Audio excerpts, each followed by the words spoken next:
Hello and welcome to this edition of the Extra Point, presented by the all-new Nissan Altima. And I'm pleased to be joined by FoxSports.com NFL analyst Curtis Conway. And we're going to talk about the Eagles. Now, Curtis, Michael Vick continuing to struggle in Week 6. He throws 2 interceptions in that loss to Detroit, making it 8 interceptions on the year, 5 lost fumbles. Do you blame Vick himself? Do you think it's a combination of the offensive line and Vick?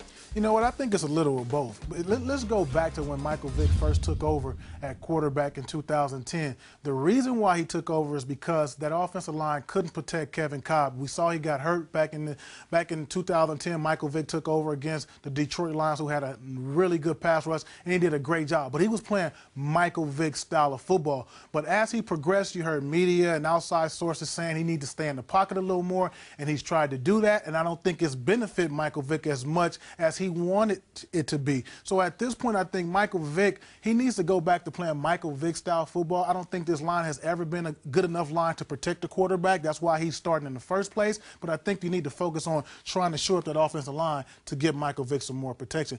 Of course, the fumbles, that's on Michael Vick. But you know what? I think that is more than Michael Vick. I think it's a combination of both. Right. I think he could be trying to do a little too much. He either needs to step back a little quicker or get out and scramble. He needs to play his game. Yeah. That's what he needs to do. Well, reports have already surfaced that Vick may be done in Philly if the Eagles fail to make the playoffs. Do you agree with that decision?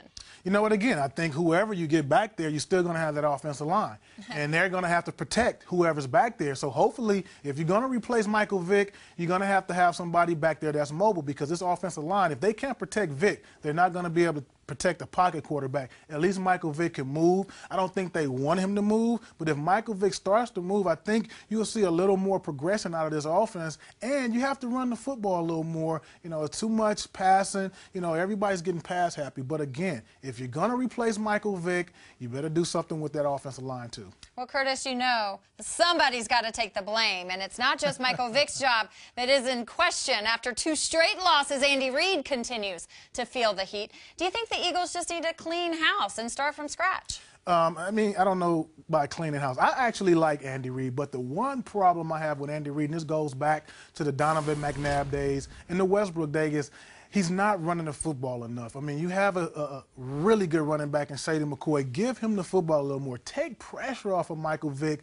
by not just throwing the quick screen passes, but giving the ball to Shady McCoy, giving the ball 25, 30 times again. He's going to make something happen if you give him the ball. That's going to take a lot of pressure off the passing game. But if I had to point out anything about Andy Reid, I would say run the ball just a little bit more. All right. Hey, pass happy NFL. Listen to Curtis. Run the ball. All right. That's going to do it for this edition of the Extra Point, presented by the all-new Nissan Altima.